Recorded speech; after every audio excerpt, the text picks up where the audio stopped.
Hi everyone, thanks so much for coming today and welcome to the first webinar that we're doing as part of I Will Week this year.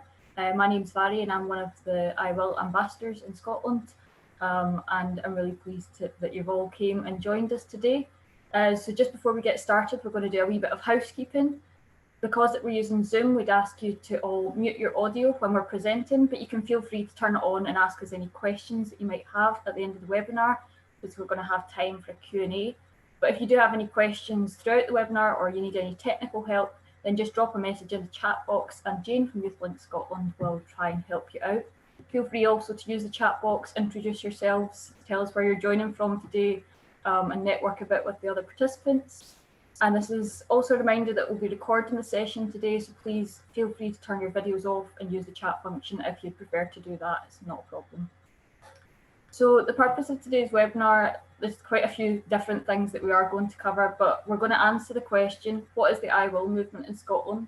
Share the new plans for I Will beyond 2020, explore the impact that COVID-19 pandemic's had on young people and why it's more important now than ever to support youth volunteering and social action. We're going to introduce the brand new I Will Scotland Power of Youth Charter and how your organisation can get involved. And hopefully you'll leave feeling inspired to join the movement and support young people to take action so that they can make a difference and influence change.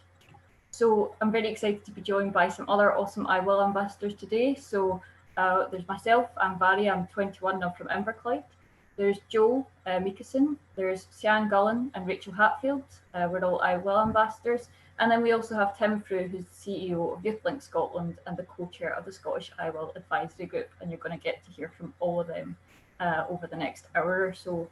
So to get us started, I'd like to introduce Sian Gullen, who's going to provide a bit of background to I Will in Scotland.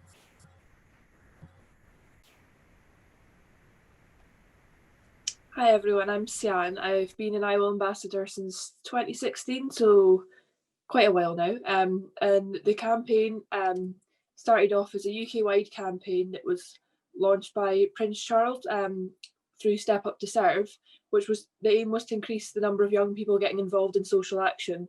And social action includes volunteering, fundraising, campaigning, and various different things that young people are doing to improve their communities or help other people. So this campaign launched in 2013.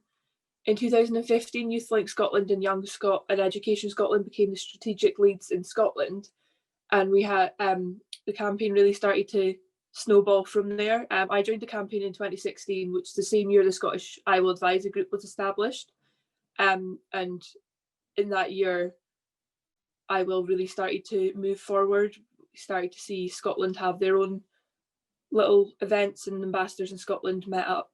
My first time I met up with some ambassadors before I went to my big ambassador event in London. It was quite nice to meet people who were already involved in the campaign. And I've tried to make the effort to go to the other sessions we've had in the following years for new ambassadors, just to let them know what they're coming into. In 2019, we got a full-time development officer post, which has really helped us push this campaign and this movement forward even more. Can I get the next slide, please? Sorry, just losing my train of thought as I'm trying to. So we have around 32 I Will ambassadors in Scotland now. Each year there's a new cohort recruited. I think last year for our last cohort of ambassadors there was quite a few from Scotland. I mean, the year I became an ambassador, I think there was 5 of us, and it's great to see so many more people get involved. We've all done different things and been involved in different forms of social action. I've been involved with the Scottish Youth Parliament, campaigning in my local community and nationally. Vary's been involved in work with beach cleans. We've got people who've been sports coaches, people who volunteer in their local school. It's just so many different things, and it's great to meet people who have all these different backgrounds and really show how different social action can be for young people. And it's something that I Will really does well to highlight. And we just see how many young people in Scotland are out there and want to get involved and do more. And if the next slide will show you some work events that we've had. So in 2015 was our first Scottish event, which was the Sky Academy event. And then in 2016, we got cross-party political pledges. So there is a photo there you can see of the party leaders in Scotland taking part in a photo call, which then saw them pledge towards the campaign. In 2017, we had a royal reception at Holyrood. I wasn't attending that, so I'm not really sure how well that went down. I imagine it was very exciting for everyone there. In 2018, we had the Year of Young People, and also this saw the launch of the Young Scot I Will Rewards. If you know any young people just now, get them to look at the Young Scot membership site, because there are some rewards available now for I Will Week. The Year of Young People, I was really involved in that as a Year of Young People ambassador.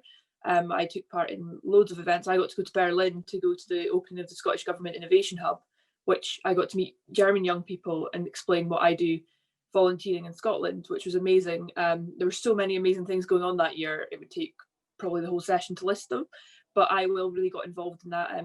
Ambassadors were attending events, invited to a lot of things. We went to the Young Scot Awards. We had a table for I Will, and there was a lot of crossover. I think a lot of people from I Will were involved in the Year of Young People, and especially that year, a lot of our ambassadors that were recruited came through the Year of Young People ambassador program or different programs through Year of Young People. So it was great to see more people get involved and just see how many young people were getting involved in social action that year and are still continuing to be involved.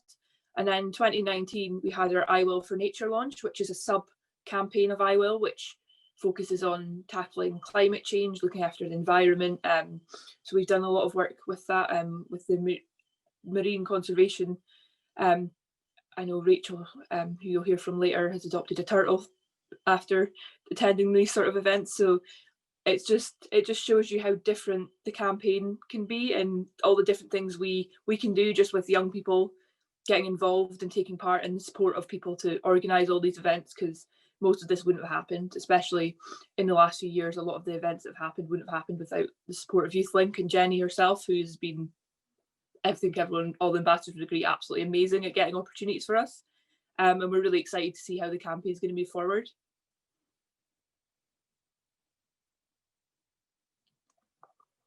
And I think I am passing back to Vary now. Yeah. Thanks so much, Sian, and for everybody who has sort of followed the campaign for the past few years. Hopefully that will have been a good reminder of how far we've come. And for anybody who's just joining us perhaps for the first time today, give you a kind of good overview of what has already been achieved. But now we're going to start sort of thinking about the future and, well, the present. So Tim Frew, CEO of YouthLink Scotland and co-chair of the I Will Advisory Group, is now going to speak, and he's going to give us his thoughts on why it's more important now than ever to support youth volunteering and social action.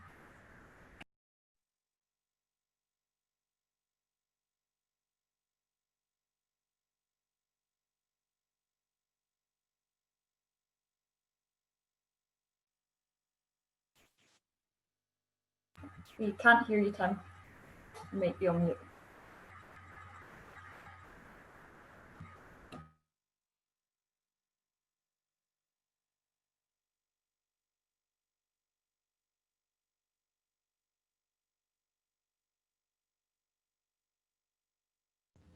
Can you hear me now? Perfect, loud and clear. Right, sorry. It was all working. It was all working in practice, and it's all been so slick so far. So somebody had to get it wrong, and I'm glad to lead the way for others. No, thank you for inviting me, Vary. I'm looking forward so much to listening to what the I Will ambassadors are going to present for the next period of time. So I don't want to say too many words, but I was asked to give a kind of a broader sort of context to what's going on, which is very, very difficult to do. I'm going to try and do that with, kind of three, kind of quick questions, if you like. And the first one is, why does volunteering and social action matter? Why does it matter? And I'm going to play the politician's game here and answer that question with another question, because that's what they do, if you notice.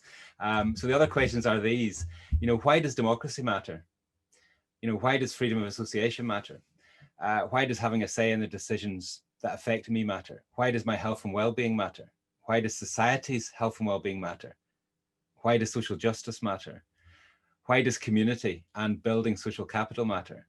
Why does education matter? It's one of these questions that gets asked, and it doesn't really need to get asked in a sense, because volunteering and social action is woven into all of this. It's very much a whole rights context of what we would expect a functioning democracy to have.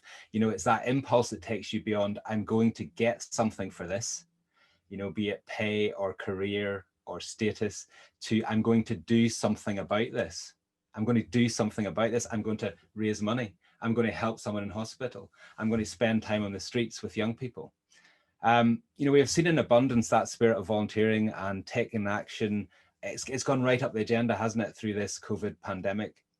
You know, people stepping up and stepping into so many roles, supporting childcare, bringing food to key workers, raising money, delivering food and support packages.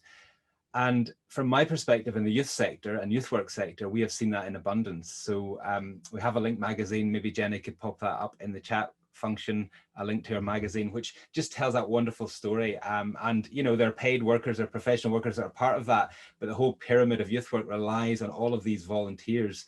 And many of them young people as well. So, you know, if we look at Scran Academy, a third of their volunteers recently and all of the work that they did were young people. They posted that yesterday with a connection to IWIL. So a third of volunteers, young people. So the first question answers itself. The second question, why does volunteering and social action matter now more than ever before? It's always mattered. It's part of who we are and what we should be. And I think we had a really good presentation at our youth work conference from Diane Stockton from Public Health Scotland. And she pulled together a whole lot of, surveys, the Lockdown Lowdown survey, which we've been involved in, along with Youth Parliament, yourselves, IWIL, Young Scot, IWIL ambassadors as well. Young Carers Scotland, Children's Parliament surveys, a whole range of different information. And, you know, the stats are worrying. There's no way of hiding that. So, 35% of 13 to 15-year-olds, 40% of 16 to 18-year-olds said that they were concerned about their physical health at the minute. 29% of boys and 44% of girls said that they were sleeping worse than before the pandemic. 35% of young carers were struggling to eat healthily and get enough exercise. In terms of educational development, there's moderate to extreme worry coming from young people about exams and education generally, and the kind of pressure of exams. That's not new, but it's been exacerbated by all of this. 60% of young people are concerned about the impact of restrictions on their ability to mix with friends and family. 74% of young carers said that they felt less connected to others since before the pandemic. And then if you look at mental health, again, it's something that was already being identified by young people and society more broadly, that concerns about mental health and well-being in young people in particular. And if you compare low mood amongst young people with the previous surveys in terms of the health, behaviour and school study, again, it's deteriorated. So it's actually got worse in this last period of time. And so we really need volunteering and volunteers because there's so much that's positive about volunteering in terms of people's mental health and well-being. But we also need volunteering more broadly in terms of the education offer and the economy. So, young people across Scotland are facing some of the toughest labour market conditions. Modelling suggests that youth unemployment will peak with over 100,000 young people, facing unemployment over the next year. 1 in 3 of Scotland's young workforce. 1 in 3. So there are big challenges for our society, and it's not about volunteering over here rather than a job. It is about getting jobs to happen, but we need volunteering and social action as a massive gateway into employment for young people and building experience and just contributing to society. So volunteering and social action is important because mental health and well-being. It's important because it develops employability skills and gives, especially for young people, that access to kind of sharing knowledge and building that. But also it's a bedrock of a functioning democracy. I think that's really important. That's what I started with active citizen involvement. So, in terms of poverty and bridging the inequality gap, there's been a lot of attention paid recently to privilege, hasn't it, and what we take for granted. So our privilege, whether that be our race or gender, or socioeconomic status. Well, as I was thinking about this today, I was thinking, have you ever thought about the privilege to volunteer and the privilege it is to be a volunteer? Because to be able to volunteer means you've got time, you've got capacity, you've got released from a job to do that. And if you're a younger person in particular, getting released from some of those contracts and jobs to get time away to volunteer is tricky. You could be a carer. You may not have had role models that you've seen where other people have taken time out to do this. So let's think about the privilege it is to be a volunteer, but also think about that in a way that's critical as well. It makes us think critically about how do we ensure that every young person in Scotland has that opportunity to volunteer and be involved in social action, because they're the bedrock of democracy. So, you know, I grew up in an area of deprivation. My parents still live in an area of deprivation. They gave extra time to youth work. They visited the elderly. My dad was involved in a lot of community associations and councils. And in the particular part of Northern Ireland that I was involved in, that meant he sat alongside some people that would be very difficult to talk to because they were involved in paramilitary activity. It was tough choices, tough things to be involved in, but they were role models to me about volunteering and sticking with it and getting involved rather than running away from things. So let's do all we can to remove barriers from young people's participation in volunteering and social action. If I had wonderful parents and role models, not everybody has that, but I also look at some of you guys, especially the young ambassadors we have today, and other people on the call who are involved in so many things, as people that inspire me today as well. So, you know, I think the thing about role models, trustees, mentors, whoever these people are, they're in all parts of our life, aren't they? They're across our life. So we need to encourage young people to inspire others, peer educators, but we also need trusted adults in young people's lives as well, if they've not seen this possibility for them.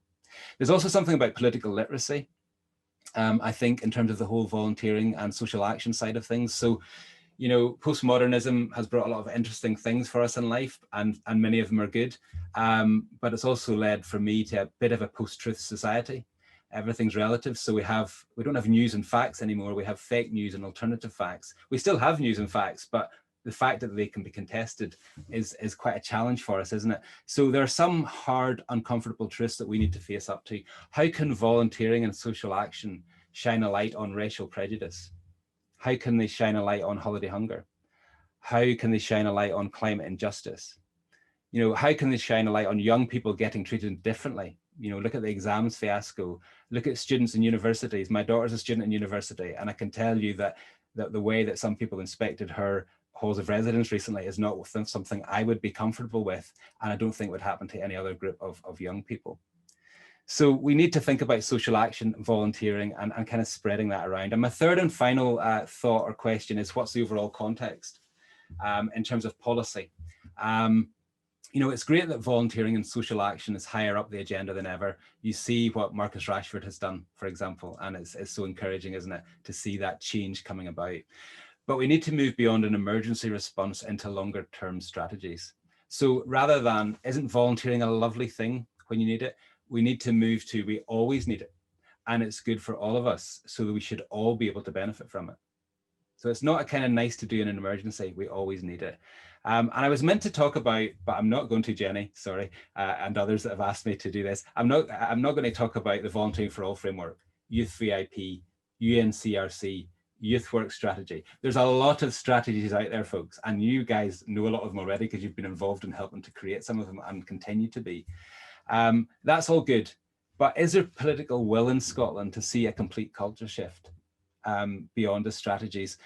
So when the economy shrinks and the fiscal climate tightens, will it be a nice to do, but not a need to do? You know, that thin layer of support for society through volunteering and social action and activity, it can't be that for a functioning democracy. It needs to be essential, and it needs to be strategic. It needs to be part of a bigger plan about you know, rights and citizenship.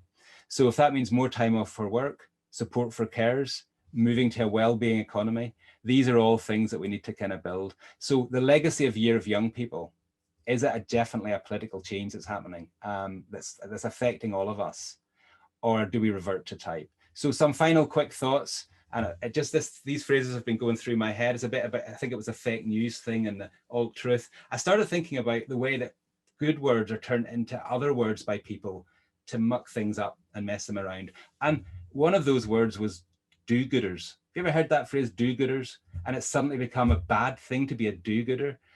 So I just want to leave you with this: do-gooders, feel-gooders, and be-gooders. I hope there's nobody who's really an English grammar kind of person here, because that really wouldn't work. But do-gooders, feel-gooders, be-gooders. You know, when you do good, people won't always like it and they'll criticize it because sometimes it changes things, but keep doing good anyway. Feel-gooders, it's fantastic for your mental health to be involved in volunteering and social action. Fantastic. And all the evidence points to that. It's good to feel good. And be-gooders, you know, I think it's really important that when we're involved in this, we allow the experience to change us on the inside. Sometimes that passion to change things can become a destructive force within, and it's about you doing that and positively with other people as part of a bigger community.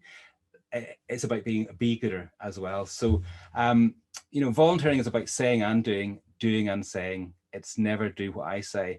I want to leave you with 3 quotes. Do all the good you can, by all the means you can, in all the ways you can, in all the places you can, at all the times you can, to all the people you can, as long as ever you can. That one's from a bit further back, John Wesley. Not all of us can do great things, but we can do small things with great love, Mother Teresa. You are powerful and your voice matters, so use that voice and be strong. And that's from Kamala Harris. I just wanted to encourage us all to think in that bigger picture today, about the context isn't about strategies as such, it's about what we're all doing together to kind of create a more just, fair Scotland. Back to you, Vary. Thanks so much for sharing all your insights there, Tim, and I'm sure that everybody will be sort of left feeling that we really have to be prioritising youth social action, and especially in the context of the pandemic, and that, you know, to be able to create change, we need to actually make change. And so, as I Will ambassadors over the past few months, you know, we started working on this before the pandemic. I don't think we'd have guessed that this is the situation that we'd be kind of finishing it in, but we've been involved in shaping the next 5-year strategy for I Will in Scotland. And so to tell us more about it, I'd like to introduce my fellow I Will ambassador, Joe Nicholson. Good morning, everyone, and it is so lovely to see your faces. They've all just disappeared, but it was so lovely to see all your faces this morning, when it's a luxury to just kind of get to see each other and talk about the things we care about. Thank you, Tim, for that inspiring, very broad basis on which to kind of root this strategy and some of the plan and some of the detail and how we're going to measure that detail in. I think I can only support you proposing that kind of purpose that comes from volunteering and that kind of civic, that vibrant kind of civic activity that happens that's really interesting. And I think most young people that have the kind of privilege, as you were saying, to take part in that really love. And I mean, I was in that meeting with you in 2018 when we were talking with the minister about what the legacy would be, and we were saying, is that going to be tangible? Is that going to be measurable?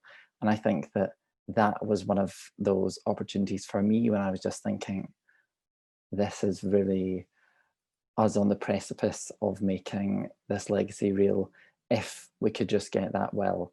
And this strategy is how us at I Will, as we come into a new age of being a kind of more independent I Will body, plan to do that.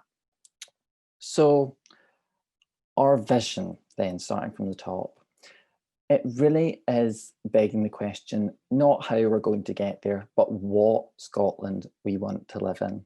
So we, no surprise, see youth social action and volunteering as essential for making that hugely focused on young people's input, creating an equality of young people's input. We see that as a really top priority and a really helpful tool for making that kind of engagement between young people and lots of different bodies, as we'll see when we go to the mission, but that engagement between young people and these different bodies is really ingrained.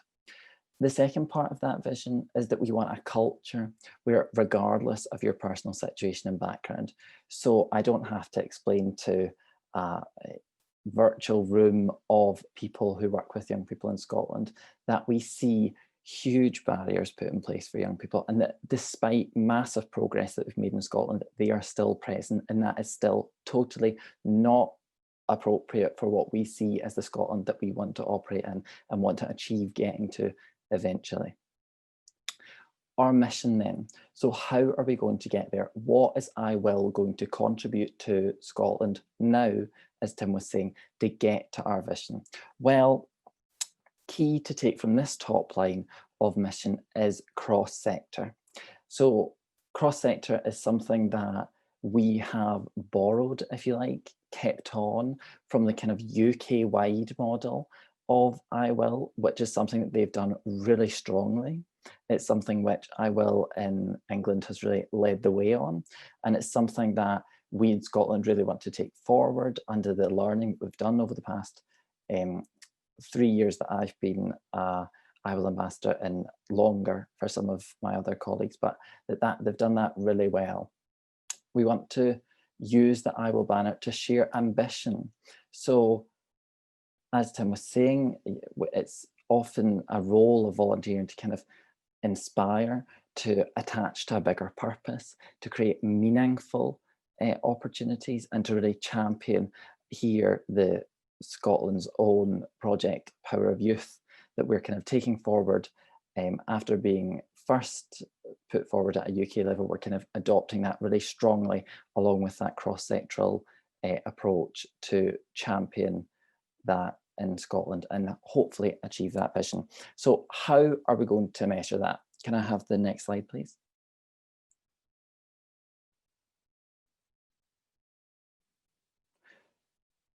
We're going to measure that on 3 outcomes. So we, in designing along with the strategic partners, the ambassadors, different expertise within YouthLink Scotland, different expertise within at a UK level. Rania, who's on the call, was a great help, along with some of her colleagues at Step Up to Serve, in creating a model of measuring these, which worked across kind of 3 dimensions. So the first one is that we overall want to increase the number of young people who are taking part in youth social action. And intentionally throughout this, you'll notice we keep that definition quite broad, and that's a strength actually of what IWIL does. Second, we want to increase the number from underrepresented groups, so particularly those low income and ethnic minority background young people, because we know through research, through experience, through expertise within those different organisations that I was saying, that we see barriers persistently in front of these young people. And I actually think that it's sometimes helpful and interesting, and might be interesting to draw on later on in the discussion, that when we talk to people who work on that front line with young people, that those barriers are persistent, and that your insights on how to overcome those barriers is something which we at IWIL could really, really use. And if you do get involved in the movement, something that you could kind of really bring to the fore with that. Third is organisationally. So kind of the first 2 are focusing on young people and getting young people involved. But the third is noting that young people can't get involved in volunteering if organisations, if public bodies don't commit to creating volunteering a reality. And again, at UK level, IWIL has really championed the involvement of organisations from a very cross-sectoral approach, but we wanted to bring that to a Scottish kind of centric focus. We want to really champion that, and that has brought us to launching a few weeks ago, apologies if I got that wrong, but for launching the Power of Youth Charter, which I know we're going to come on to later, but that's offering and kind of ensuring high quality opportunities for young people, formal, informal settings, take social action, making a difference and influencing change, keeping that really broad approach that allows both young people and organisations, while maintaining high quality, to do a really, really diverse amount of activities. Next slide, and last slide. So this is moving on from, I'm trying to think how I can draw it for you all without actually having a whiteboard in front of me. But so if we have those 3 outcomes then, which we're mapping them against, this is kind of our plan for how we're going to go from start to finish of making sure that those measurable goals and those outcomes are achieved. So across these 5 pillars. So we'll be making sure that these 5 pillars move forward to the 3 outcomes. I hope that makes sense without being able to see your faces. But firstly, to youth leadership and engagement. And frankly, after the presentation from the IWIL ambassador today, I don't think, and the events which you've heard Sian outline we've been involved in, I don't think youth leadership needs any more evidence in the IWIL project. Growth through partnerships. This is something that Youth Link Scotland will be really helpful in championing, and it is about taking that kind of cross-sector approach forward, but growing that through really meaningful partnerships, whether that be in the private sector, as has been illustrated at UK level, whether that be in public sector through the use of possibly NHS volunteers, and that already does take place, but maybe that could grow. It's about making these kind of really meaningful links through that diverse group of people. Collaborative communication, so particularly now during COVID, when it's challenging because no one's going to work and we're not in the same offices, we need to have a really focused approach to linking everyone into these communications to make sure that the variety of resource hubs, which I know IWIL has a view in kind of putting to prominence because they can be really helpful for youth work and volunteering, and for youth workers supporting volunteering can be really helpful. So that kind of collaborative communication there. Fourth, evidence and impact, which is inevitably going to involve a role of evaluation. And I think on this one, it was a discussion about making it really focused to Scotland. It was a discussion about making sure that it's a systematic evaluation. And I think that that's something that people who work with young people on the front line can appreciate. And it's not just a one-off event where you kind of come in, you maybe ask young people some questions, you take that away, you write it up once, then it goes onto the pile of unread reports which sit on the desk and or sit in my computer, which I've yet to read for the meetings I go into. But that it kind of takes place in a systematic way. And I think that, well, not at all a criticism of the UK level. They had to balance a lot of very diverse kind of imperatives to make the organisation run. But in Scotland, because we're smaller, we have a smaller population, it at points feels like a village.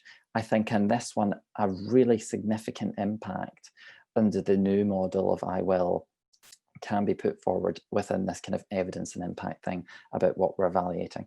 And then lastly, as Tim was saying, in not taking a short-term approach and not taking a project-based approach where funding runs out and then youth workers have to spend the same amount of time in the project in some cases, trying to find investment, that we actually create sustainable investment channels. And it's about how do we look at that? Do we look at private business? Very possibly. Do we look at trying lobbying for the political will with the youth leadership and engagement resources that we're going to support that? We very well do.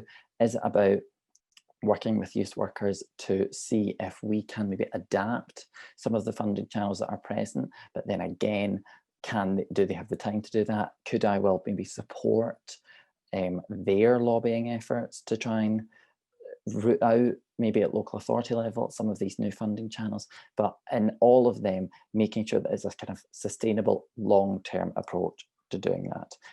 And with that, I hope I've kind of outlined quickly what that strategy is. And just as a quick note to everyone before I pass back to Vary, that the strategy document in its long form hasn't yet been published. So that was all just a very quick rundown of something which was a kind of sneak peek, if you like, and everyone on this call as the first people in Scotland, not a Youth Link Scotland or within IWIL, that have seen what it's going to look like. And I'm really excited to see what that comes to bring in the future. So with that, thanks. Thanks so much, Joe. And yeah, I think that probably everybody on the call can tell that we're quite excited about the new plan, and we hope that you are too. So as Joe mentioned, it is launching today. So that was a real good sneak preview for you all. But we hope that you'll then go and look at that fully and take it back to your organisations. There is a link in the chat, so please go ahead and have a read at that in your own time and think about how you can get involved as well. So one of the things that Joe mentioned was our Power of Youth Charter, and so Rachel's going to tell us more about how your organisation can get involved in that. So hello, yes, so the Power of Youth Charter. So you may have seen there is one at a UK level, but again, we were very much, how do we make it Scotland specific and make it relevant, particularly due to, like as Joel said, we can feel like a little village sometimes, but sometimes we can feel quite distanced from each other. And this basically, this is something that we borrowed from England, if that's all right to say, Rania, which was the power kind of principles. So, you know, we want to prioritize, you know, young, the experiences that young people have to volunteer. We want to promote that. We want them to feel like they can take on social action activities. We want to open up basically decision-making structures, and we want young people to be part of that, because as we say, we've come so far in terms of youth voice and youth progress, but we want to really remove any worries of tokenistic engagement. You know, we'll tick a box for the sake of our funders. We want it to be meaningful. We want that collaborative approach that Joel said. You know, we want to encourage organisations to work in partnership. You know, you have a volunteer who's cross-sector, that's amazing, but are you as an organisation? We want to evidence the benefits of youth social action, and that is just more than, you know, the social value, that's more than the numbers of volunteers you get. It's the confidence building, it's the positive destinations, it's, you know, what did that volunteer come in today and be like, I enjoyed this. Keep a note of those things. And we want to recognise and celebrate the young person's impact, because every single person is unique, the impact they have is unique, but it's a double-edged sword. You benefit them, they will benefit you.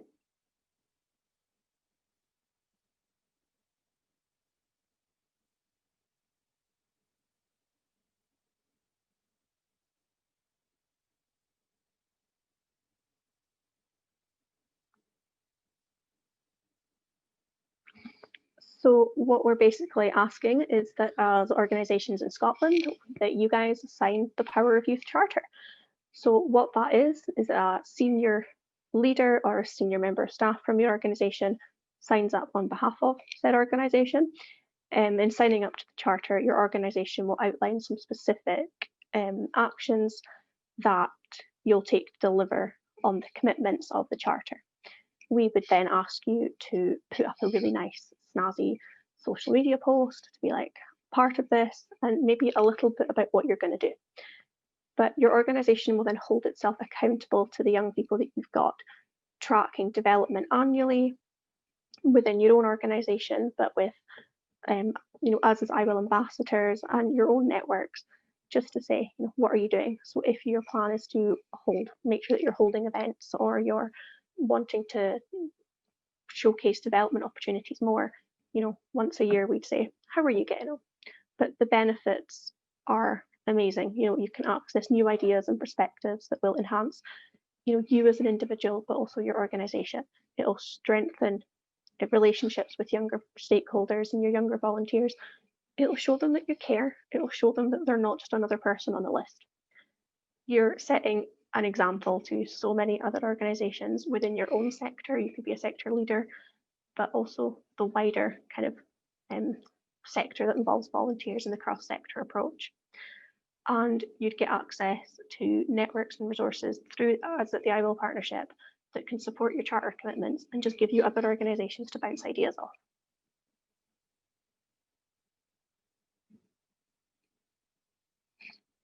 And I would say, as a quick note, if your charity in particular has a board, we totally love it if like the chair of your board co-signs your charter agreement. And that's it. Thanks so much, Rachel, for that introduction to the Charter, and hopefully that's given everybody a better idea of what the Charter is all about and some of the ways that you can commit to growing the power of youth, whether that's now or in the near future.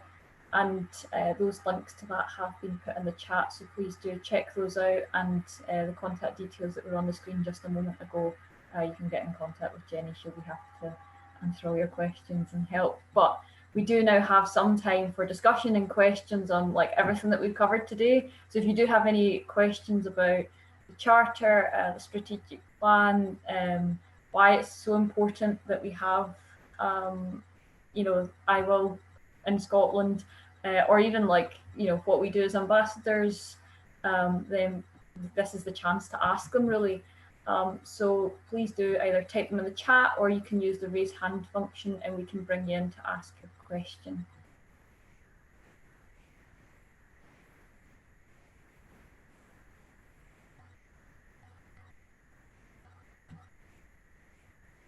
Okay, so we've got a first question here of what would your advice be on starting points for an organisation who's just getting started on their journey?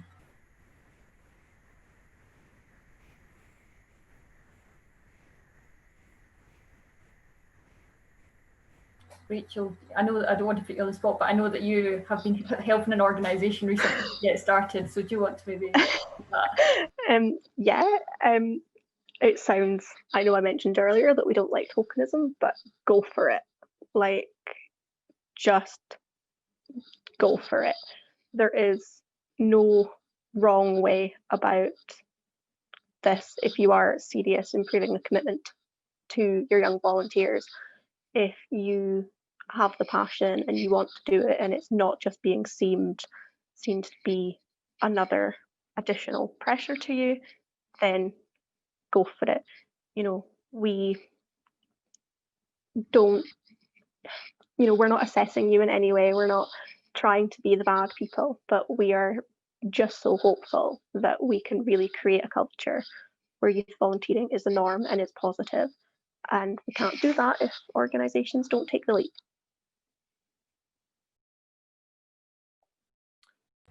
Yeah, I think that taking that first step can be tricky, but like there's people here that can help. And so I think by coming on the call today, everybody's taken that first step at the very least. So count that as your first step. And if you've done this, then you can take another step. So we do have another question from Izzy, who asks, if a charity were looking to find volunteers to help them with specific projects, what's the best way to find young people who'd be interested?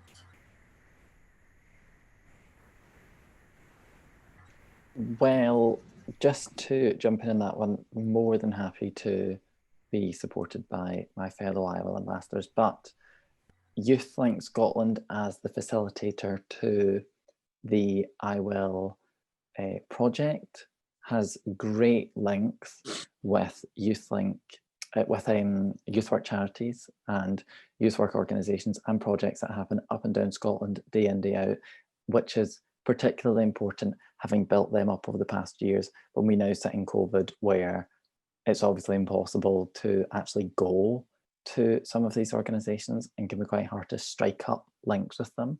So IWIL could definitely facilitate as a role in wanting to further youth social action, supporting an organisation. Totally. That's what we want to do. We want to do that cross-sectoral, we want to do that partnership approach. So I would say get in touch with IWIL, and if they, in the unlikely case that they can't help you in some way with resources or contacts, then as IWIL ambassadors, we work on loads of different projects, and with that have loads of different contacts and experience. By no means don't have gaps in that, but definitely have a huge bed of contacts and experience which we could draw on to help you. So that's maybe two things to do there.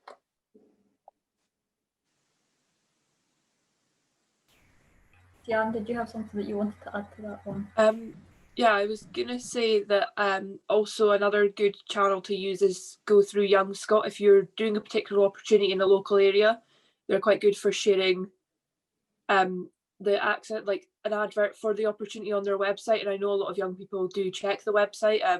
Quite a lot of my more recent volunteering opportunities I found through that. So especially if you're looking for young people who are already involved in those projects to lead on it, because they've got experience already, so they can feed in and help you deliver a project for young people through actually the young people in youth leadership as well, but also on the sort of flip side of that, those are the young people that are already very heavily engaged, and we do want to reach other young people as well. So going through schools or universities might also be an option, and also even just social media, on Twitter, Facebook, Instagram, whatever, just put a call out and see if the young people are interested, because sometimes someone is interested and they just don't know how to get involved, and if they're not in school or not in university and they're in employment, they might not know how to find those opportunities anymore. So it's always making sure that they're, although you can find specific great young people through all these organisations,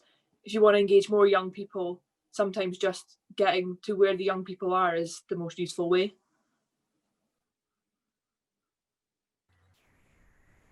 I think I'm just going to add, if that's all right. Number one, Nigel, you stole part of what I was going to say. And I will say, from being in Highland, I've learnt from the best. So, but definitely, as Sian said, looking at things like Young Scot, but also the likes of Project Scotland, Volunteer Scotland.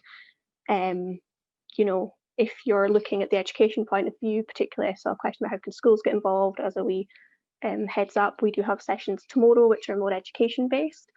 But also looking at things like your third sector interfaces. Every local authority area should have one. They are just a hub beaming with organisations and are amazing at signposting. And also young people that are not engaged in school can be difficult to grab from that angle, but looking at the likes of, does your local authority have a youth work service, be it within the local authority itself or as an arm's length? Because quite often they've got extra ways of finding young people who might not go down traditional routes of volunteering, or who might feel like they're not doing something, but they've got incredible passions, but nobody's really tapped into that yet. So there are loads of different ways to find young people. There are loads of different ways to find their voices, and definitely look at your local area, look at your local authority, and just see what's there. Yeah, I think the take-home message there is definitely there's no one way that will get everybody and no one way that's the right way. I think having lots of different ways of reaching young people and making sure that that advertisement of the project is really accessible to young people and inclusive of all young people, that'll help you, I think, find young people who want to take part from all different backgrounds and areas of interest. So we have a question from Emma asking, how can schools get involved?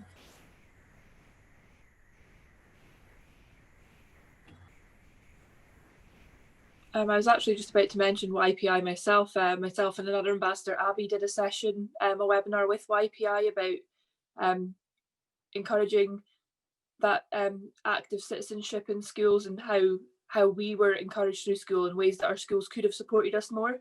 And some of the things we sort of came out with was that schools engaging with, so YPI is the Youth Philanthropy Initiative, sorry, I can't even pronounce that, and it's run through the Wood Foundation in Scotland, and a lot of schools get involved in that, so it's a school-based sort of project, and I've never actually been involved with it myself, so I don't know the details, but I'm sure someone can explain it a bit more.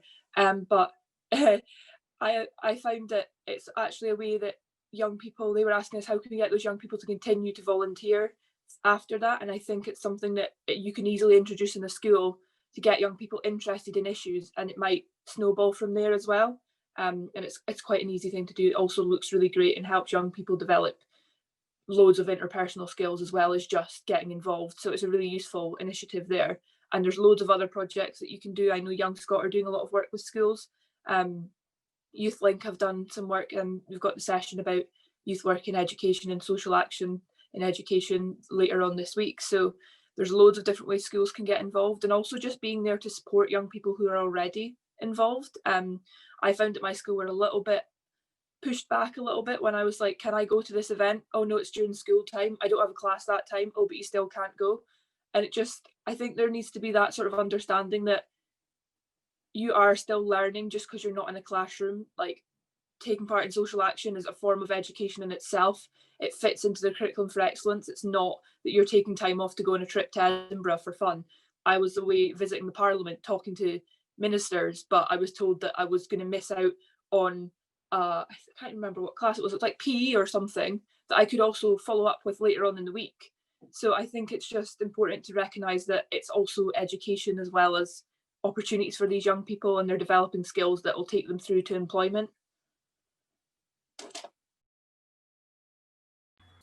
I agree with that, like, so much, Sian. Like the amount that I think that Joel and Rachel would agree as well. Like the amount that we've learned from volunteering is like huge. So many different things that we've all been able to do because that we kind of decided to volunteer. And so that links really nicely actually to the next question, which is thinking back on your volunteering journey, what is one thing that an organisation could have done to make it easier for you to take action? So Joel, do you want to kick us off with that one? The key what, sorry, Vi, on my volunteering journey? So thinking back on your volunteering journey, what's one thing that an organisation could have done to make it easier for you to take action? Oh, one thing which would have really helped me, because when I first got involved in volunteering, it was in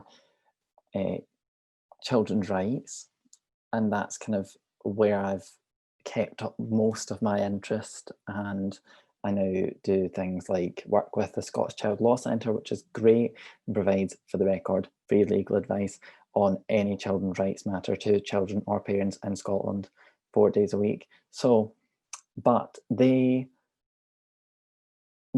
involved in that means that the language is really complicated, and it's always been really complicated.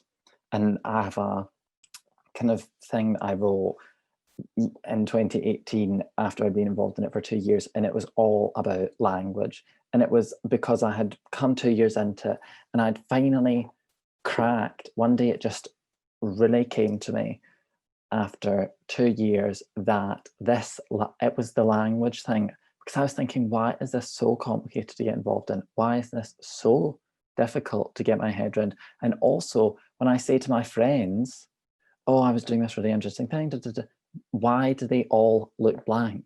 Why do none of them have a scoop what I'm talking about? Because they actually didn't understand most of what the words meant and didn't understand how that fitted into their life at all. And I didn't have the words to kind of match that up. And then finally, when it cracked and I wrote this blog, which I still look back to thinking that is such a key example of when it all just came together for me.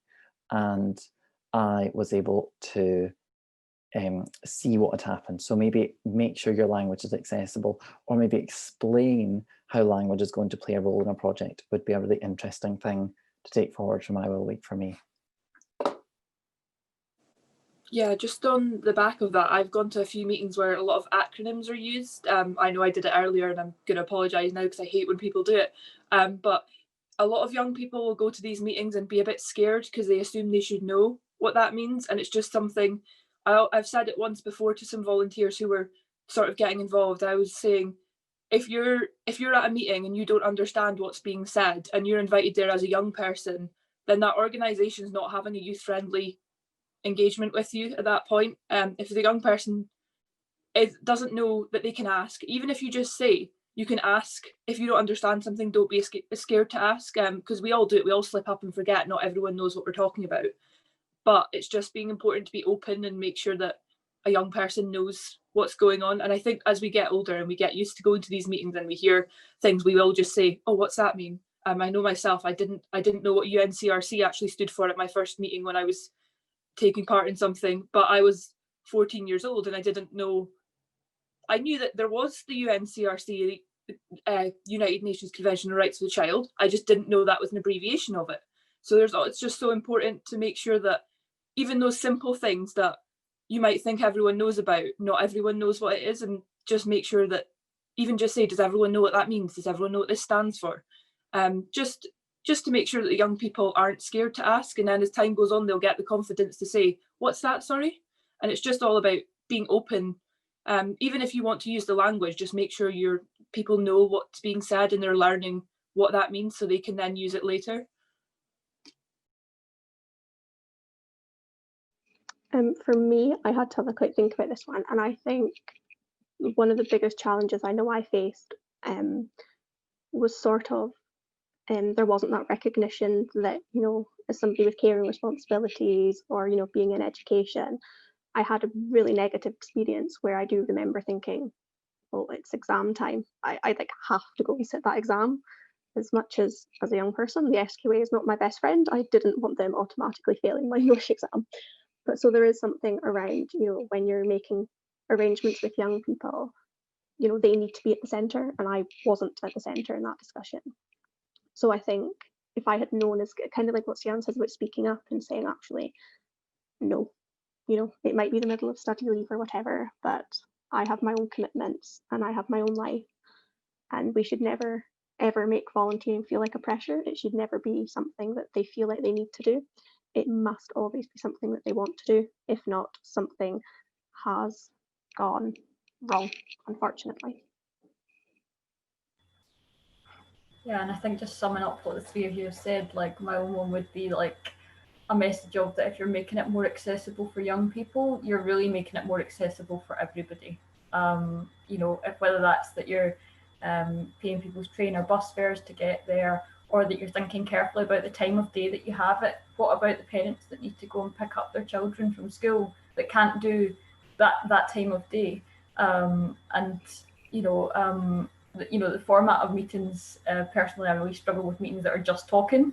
I like doing things. I'm quite a practical person, but that's not going to change when I'm 40. I don't think. I think I'll still want to have sticky notes and move things around when I'm older. So like by making it more accessible for young people, really you're making it more accessible for everyone. And unfortunately, like that is pretty much us finished the time that we have today. I'm sure that everybody could have said so much more or asked so many more questions. But if you do have more questions, then do feel free to sort of send them on and we can follow up with those.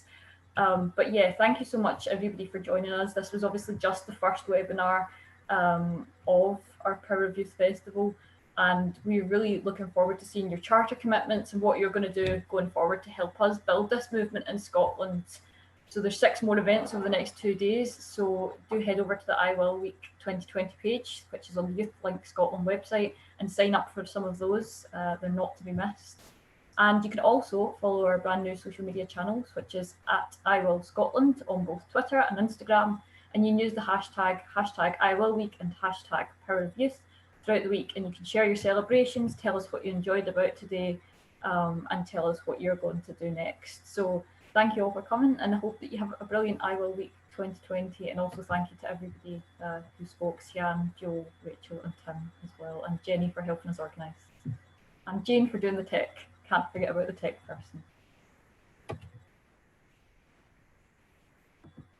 Thank you so much. Thanks for joining, everyone.